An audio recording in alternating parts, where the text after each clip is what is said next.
Boa tarde, meu irmão. Prazer estar aqui com você e vamos aqui dar continuidade ao nosso estudo de escatologia. E continuando na nossa série, vamos falar do milênio. Então, nós já chegamos nessa parte da segunda vinda de Cristo, a batalha do Armagedon, o julgamento das nações, a ressurreição dos mortos, tanto o Antigo quanto o Novo Testamento.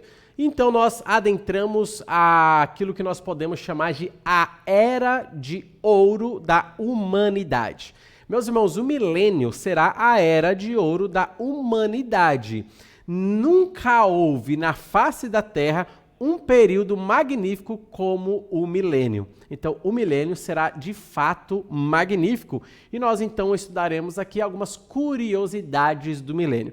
Passaremos aí algumas lives para olhar as características do milênio, como que o milênio será, como será aí a questão da governança de Jesus Cristo no milênio.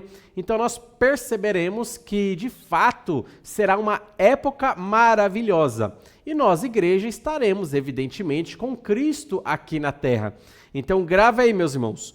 O milênio, ele vai ser inaugurado somente por crentes. A inauguração do milênio. O primeiro dia do milênio será somente crentes. Só crentes estarão aqui na terra, porque todos os pecadores morreram, tanto na tribulação, quanto no Armagedon, quanto no julgamento das nações. Quem era pecador, ou seja, quem não creu em Jesus Cristo, morreu ali. Só foi convidado a participar do milênio os salvos.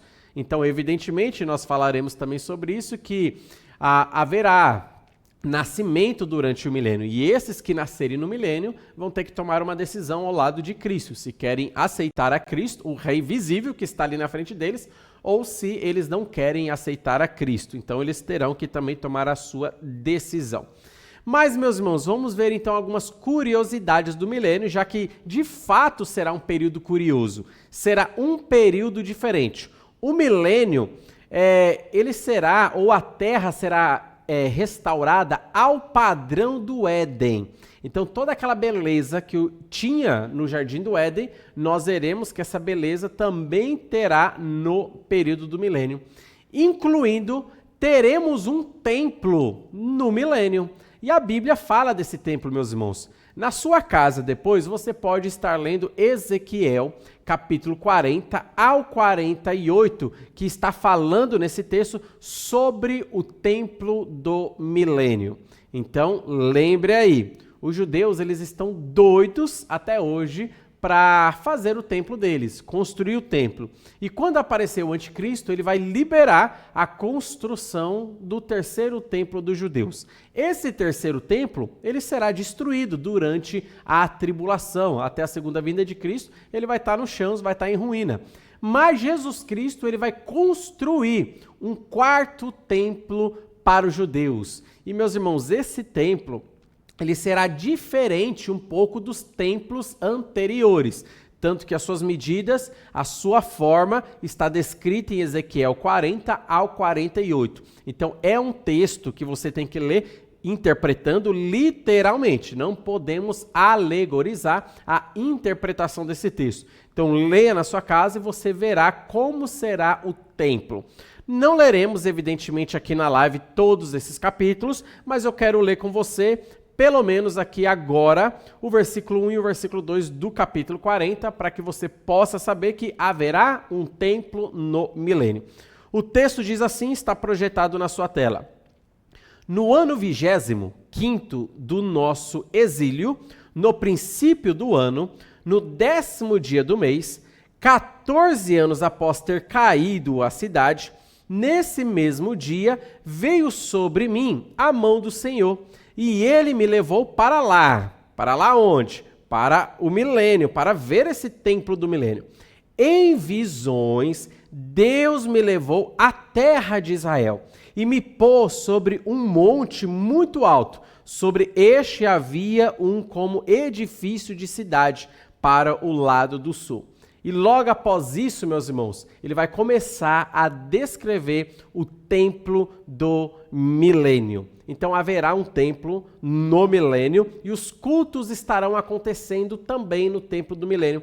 Meu irmão, quando Cristo volta, ele vai restaurar novamente essa terra. Essa terra, Jesus Cristo pegou em ruínas. Na sua segunda vinda, o mundo estava um caos, porque tudo foi destruído no período tribulacional. Então, Jesus Cristo agora se propõe a renovar o mundo e trazer ali o mundo ao padrão do Éden. Ele vai restaurar tudo, restaurar as cidades, restaurar a natureza, vai colocar tudo debaixo da sua autoridade, do seu poder, inclusive Jerusalém será reedificada. Jerusalém terá agora um templo novo, que nós chamamos de o templo do milênio. Mas vamos lá então para algumas curiosidades envolvendo esse templo, algumas curiosidades que estão em Ezequiel do 40 ao 48. Então eu quero dizer para você, leia este texto na sua casa, para que você possa se inteirar melhor sobre o templo do milênio. Aqui, nessa live, eu quero apenas mostrar algumas curiosidades que estão dentro deste texto, tá bom? Então vamos lá para a primeira curiosidade. A primeira curiosidade é a seguinte: os sacrifícios voltarão no período do milênio. Meus irmãos, isso aqui é magnífico. E quando eu vi isso aqui a primeira vez, eu pensei, não, tem alguma coisa errada. Como assim? Os cordeiros irão morrer novamente, eles serão sacrificados novamente. Os judeus vão para o templo, lá naquele altar, vão sacrificar cordeiros novamente. Não, tem alguma coisa errada, porque o sacrifício de Cristo já substituiu, de uma vez por todas, o sacrifício do Antigo Testamento. Inclusive, em Hebreus capítulo 10, Jesus Cristo ele fala, remove o primeiro para estabelecer o segundo. Remove o primeiro sistema sacrificial falho de animais, sangue de animais, para estabelecer o segundo sistema sacrificial, que foi feito uma vez por todas, que é o sacrifício de Jesus Cristo. Então, como assim voltará a ter sacrifício de animais no milênio? E ainda mais justamente com Jesus lá no templo, lá em Israel, lá em Jerusalém? Não, isso aí tem coisa errada. E eu fiquei imaginando isso. Mas não, meus irmãos, de fato, no milênio, o culto sacrificial voltará a ser praticado. E isso não é um erro teológico, isso não é heresia. A palavra de Deus diz isso, mas eu vou explicar melhor para que você não fique com as coisas emboladas na sua cabeça, tá bom? Olha só, eu quero ler aqui alguns textos que falam que os sacrifícios serão realizados. Olha, vai ter ali a oferta do Ano Novo, isso está escrito em Ezequiel 45, 18 e 19, e eu lerei aqui com vocês. Ezequiel 45, 18 e 19 dizem assim: Assim diz o Senhor Deus, no primeiro mês, no primeiro dia do mês, tomarás um novilho sem defeito e purificarás o santuário. O sacerdote tomará do sangue e porá dele nas ombreiras da casa, e nos 4 cantos da fiada do altar, e nas ombreiras da porta do átrio interior. Então, somente até aqui, para que os irmãos saibam que terá ofertas para o ano novo. O título, inclusive, na minha Bíblia, e que está acima do versículo 18, diz assim: ofertas no ano novo. Meus irmãos, Ezequiel 40 ao 48 está falando do período do milênio. Não é no passado, não é para hoje, não, é para o período do milênio. Ou seja, no período do milênio, Deus está dando ordens para o sistema sacrificial. Todo aquele culto que envolvia a morte de animais, Deus está dando ordens como deve ser feito, como deve então ser realizado. O que eu estou mostrando para você aqui até então é que haverá sacrifícios no milênio. Vamos ver mais ainda? Além do sacrifício do Ano Novo, terá também a oferta da Páscoa. Olha só o versículo 21 e o versículo 22 desse mesmo capítulo. No primeiro mês, no dia 14 do mês, tereis a Páscoa, festa de 7 dias. Pão asmo se comerá. O príncipe, no mesmo dia, por si e por todo o povo da terra, proverá um novilho para oferta pelo pecado. Olha só que interessante aqui, o príncipe de Israel será responsável em pegar um novilho para que fosse feita no dia da Páscoa esta oferta, tanto para si quanto para o povo. E aí lembra nas lives passadas que nós estudamos sobre quem serão os regentes do milênio, quem estarão auxiliando Jesus Cristo no milênio? E nós vimos que Davi será um regente no milênio.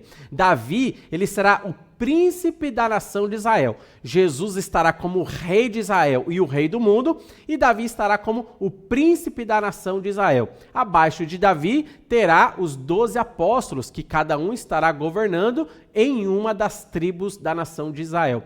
O príncipe, como o texto diz, será responsável no dia da Páscoa em pegar esse novilho para oferecer ele como sacrifício, tanto por si quanto pelo povo.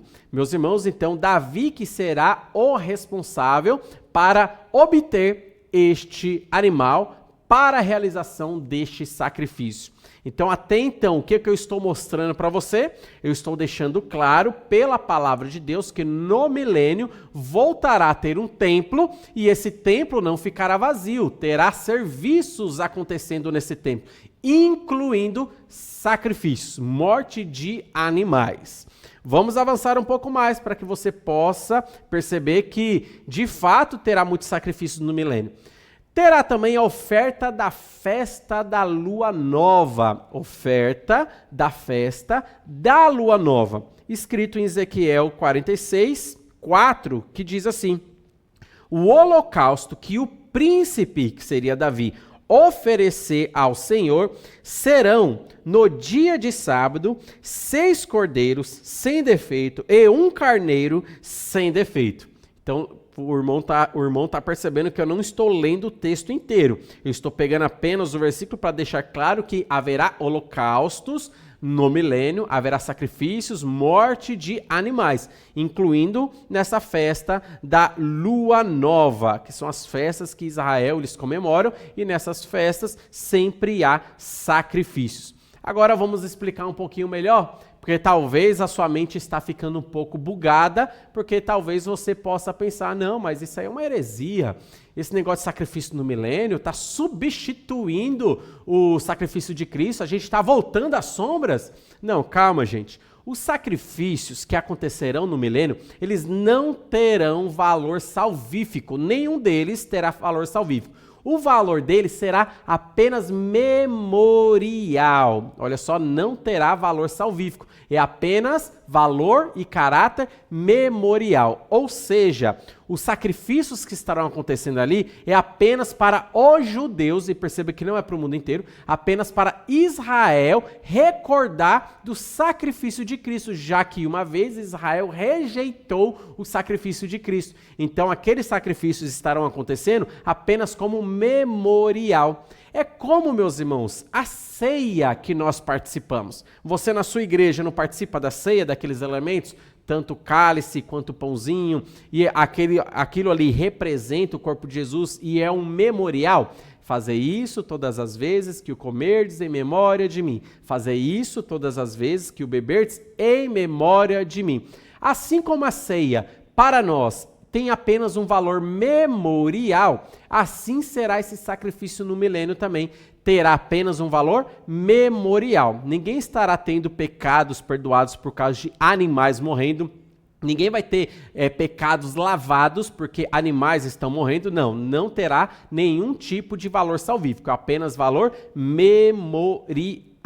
Então, os sacrifícios estarão voltando ali. Até porque seria um tanto inútil ter um templo, um quarto templo dos judeus no milênio e o templo ficar vazio, né? Não acontecer nenhum tipo de culto ali dentro. Mas os cultos estarão acontecendo ali dentro. E todos os cultos está glorificando a Jesus Cristo, que estará presencialmente ali no templo, presencialmente ali no milênio. Então, tudo que está acontecendo ali é para glorificar a Cristo e fazer com que os judeus recordem do sacrifício de Jesus que foi feito no passado, na cruz do Calvário. Então, essa é uma das curiosidades do milênio.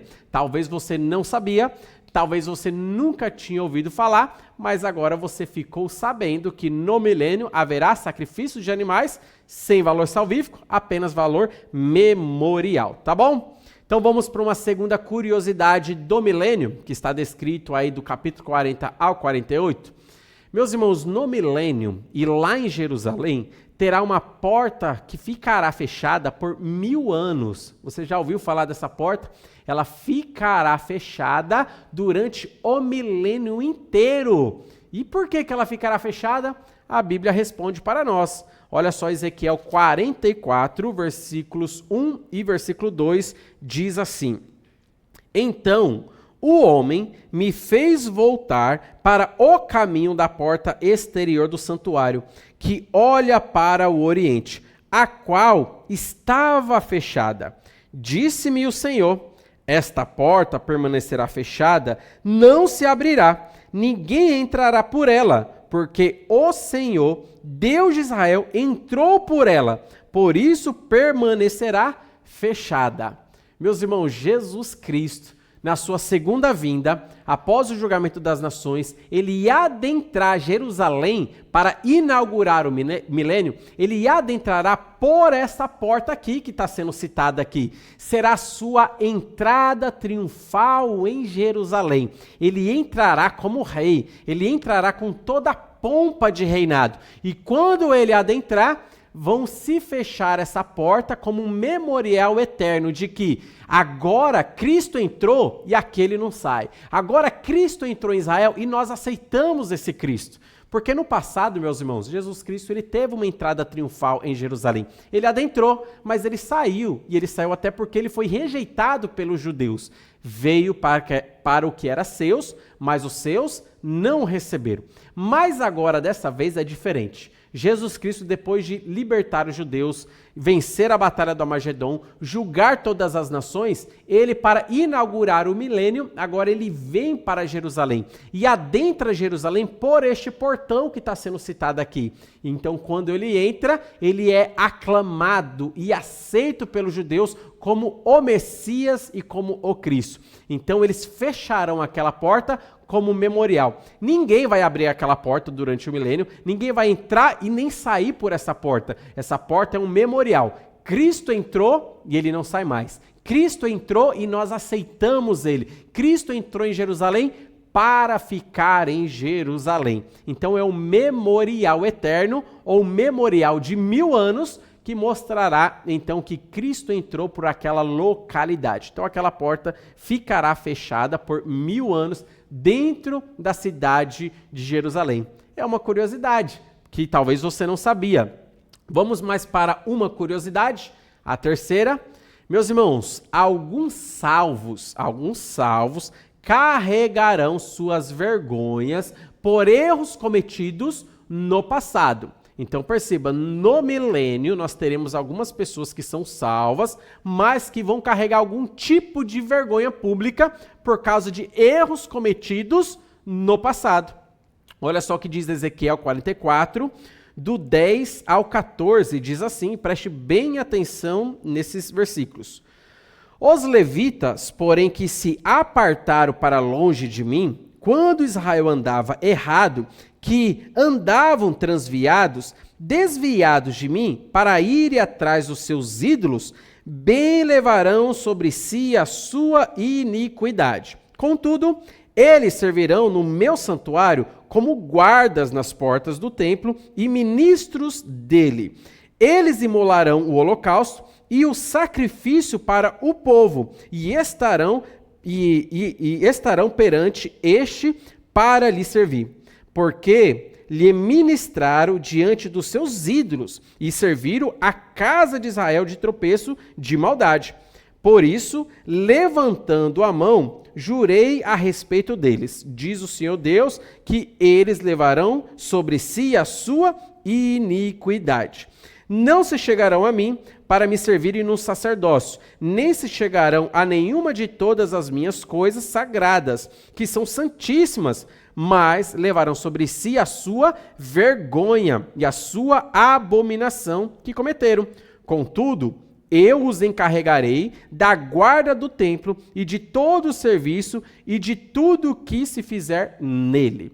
Meus irmãos, nós estamos vendo aqui que os judeus serão evidentemente convocados para trabalhar no templo, aqueles que pertencem à tribo de Levi. E o texto está falando que essas pessoas aqui, que no passado elas não foram tão fiéis a Deus. Essas pessoas que adoraram alguns outros deuses, que se desviaram do seu caminho, que serviram como pedra de tropeço, esses aí que são salvos, evidentemente, que se converteram, mas não andaram na fidelidade que eles deveriam andar, eles estarão no milênio, ali no milênio, trabalhando para o Senhor no templo, mas em serviços inferiores. Eles não poderão trabalhar no sacrifício, não poderão pegar nos utensílios, eles não poderão adentrar no templo para fazer todo o serviço sacerdotal lá dentro. Então Cristo vai encarregar eles de um serviço inferior. Eles serão um tipo de polícia do templo, a guarda do templo. Então eles vão servir apenas para isso, para manter uma ordem externa do templo, mas eles não poderão fazer nenhum tipo de serviço interno. Por quê?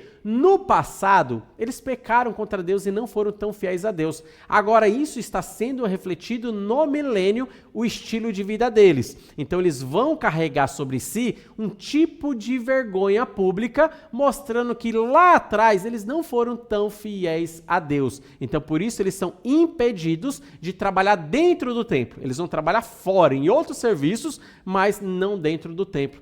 Meus irmãos, isso é evidente, claro, em toda a Bíblia, inclusive para nós, igreja.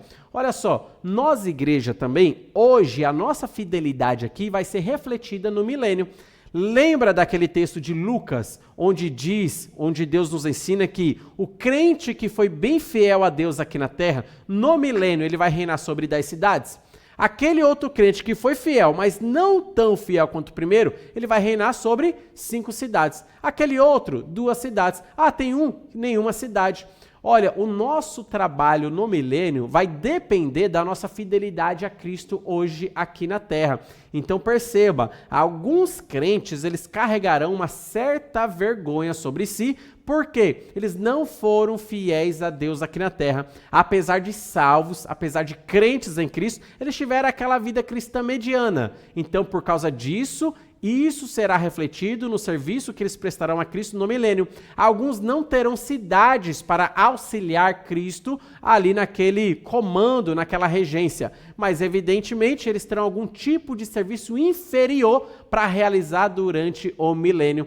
Cristo é justo, meus irmãos. Ele não vai tratar na mesma medida pessoas que tiveram aqui uma fidelidade diferente.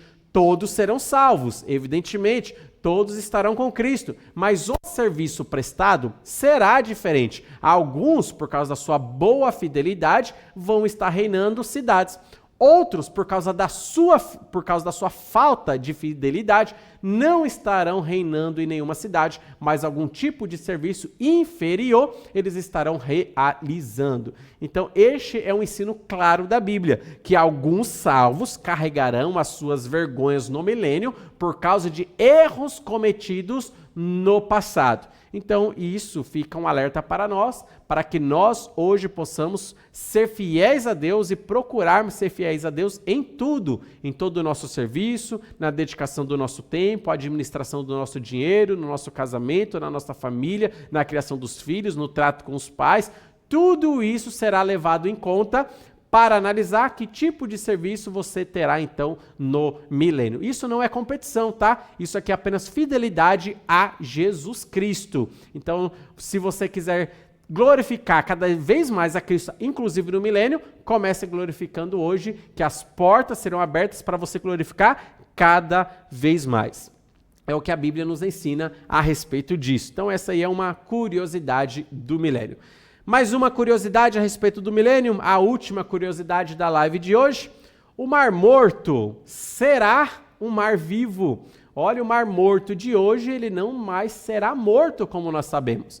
Os irmãos conhecem, talvez nunca foram para lá, mas conhecem por estudar pela internet, pela TV, que o Mar Morto ele tem uma grande concentração de sal. Inclusive, mesmo que você não saiba nadar e você pular lá, dar o seu tibum, você não morrerá afogado, porque você fica boiando por causa da concentração de sal. É tão grande que faz toda a matéria flutuar ali. Todas as pessoas que caem ali acabam flutuando por causa da concentração de sal. E por causa disso, evidentemente, não tem vida naquele rio, naquele mar, não tem vida naquele lago, porque peixes não conseguem sobreviver ali, porque a concentração de sais é muito grande. Mas, meus irmãos, no milênio, o Mar Morto ele não mais será morto. O Mar Morto ele terá vida e peixes em abundância. Vamos ver o que vai acontecer para a restauração do Mar Morto, para que ele tenha vida. Agora, olha só, vamos lá para Ezequiel, capítulo 47, e você perceberá essa curiosidade. Debaixo do templo do milênio terá uma nascente de água que formará um rio saindo debaixo do templo do milênio.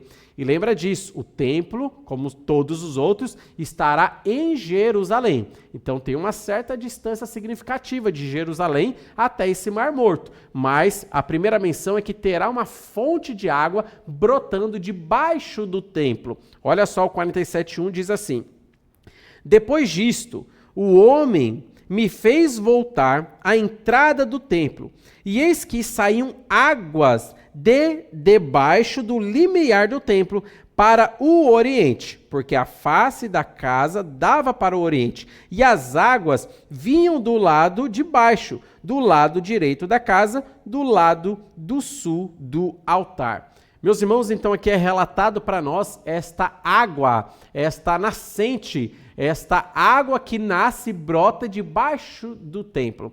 O restante do texto é aquele texto famoso que fala que Ezequiel ele começou a adentrar esse rio e as águas começaram a bater no seu tornozelo, depois batia na sua canela, depois ele ia adentrando mais, batia no seu joelho, daí ele adentrava mais nesse rio, batia na sua cintura, ele adentrava mais nesse rio, batia no seu peitoral e quando ele percebia já não dava mais pé, era necessário saber nadar para estar dentro daquele rio. Isso é para você ver a quantidade, a vazão de água que se terá, que logo formará um rio, logo na nascente que sairá do templo. Então, esta é a primeira informação.